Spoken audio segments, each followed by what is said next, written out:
The cost price of an item is increase from 2500 रु 3000 find the increase percentage. तो देखो 2500 रु केते हेजी 3000 हे जायछि तले थिला केते एति थिला बढ़ी केते हेछि ना 3000 हे जायछि तले जे find the increase percentage increase केते हेछि तले देखो तले इनिशियल एति थिला वर्तमान एति अछि तने एटा बढ़ीछि ओके आको दी प्रकार कर परिबा आइदर काटिकी रेशियो को कन्वर्ट करि परिबा किंबा गैप नै कि करि परिबा किछ कथा नै मो रेशियो रे कन्वर्ट कर देली दुटा शून्य को दुटा शून्य कटि गला 5 रे काटले 5 50 25 500 को 30 तने 5 अनुपात 6 त माने 1/5 त माने 1/5 केते ना सर 20% आ 1/5 * 100 = 20% एमति लिखिबो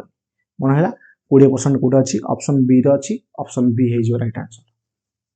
देखो पूरा बेसिक पढ़ौछि माने सब जगह टाइप्स जति को टाइप अछि सब जगह टाइप रो क्वेश्चन मात्र तुमरा कवर करिवे